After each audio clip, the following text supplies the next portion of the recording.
Do you remember what happened in 2008? The world witnessed a global economic crisis. Banking collapsed. Lehman Brothers went bankrupt.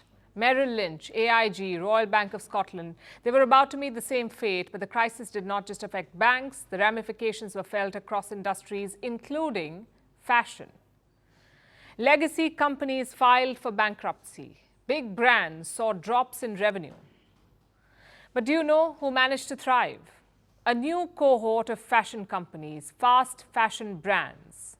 You see, in times of crisis, people do not stop shopping. They just buy more affordable items, like cheap, poorly made clothes.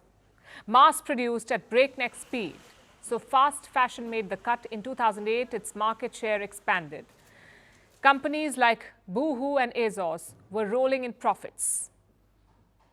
We saw this during another crisis as well, the pandemic, when fast fashion mogul Shein made a huge leap. It made $2.5 billion from online sales in 2019, just before the pandemic. By 2020, the number had jumped to $8.4 billion, which is a 236% increase. And fast fashion is still soaring. With cost of living crises and growing unemployment, people are lapping up affordable clothes. The global market for fast fashion is worth $106 billion. $106 billion. By 2027, it is expected to reach $185 billion. But France wants to slow down fast fashion. It has proposed a new bill. Their fast fashion brands will be subject to penalties up to 50% of a garment's selling price. Why? Because France claims that an average brand renews its collection 4 times a year, but fast fashion brands offer thousands of products every day. Shein, for example, offers more than 7,000 new garment models a day. France says this incites excessive spending and creates unnecessary pollution. So it wants to penalize the brands to offset their environmental impact. And France is not wrong. Textile production generates 10% of global carbon emissions, yet 80 billion pieces of new clothing are purchased every year the world over. And what happens to so many clothes? Every 3 in 5 of these items end up in landfills. So why don't consumers reduce the burden? A, because buyers alone cannot change an entire industry, and B, they can't give up on easy, fast, cheap clothes, it seems. So why don't companies change their ways?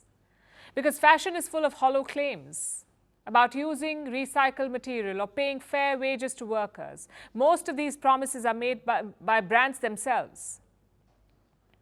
So their progress is self-reported. And brands go largely unchecked. If they don't meet targets, they don't face punishment. And they do not reform themselves.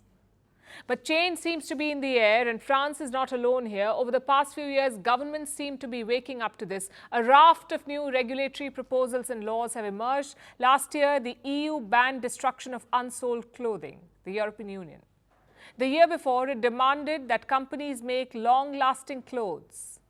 And if caught misleading consumers about greenwashing, they would face penalties.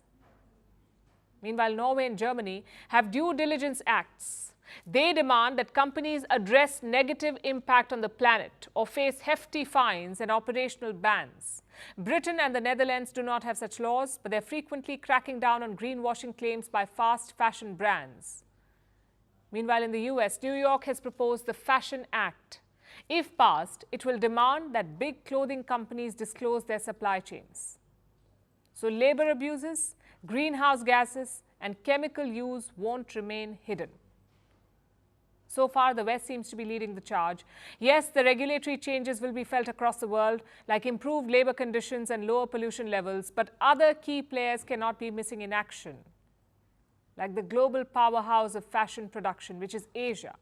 Because if not curtailed, fast fashion will only get faster and destroy our world at greater speed.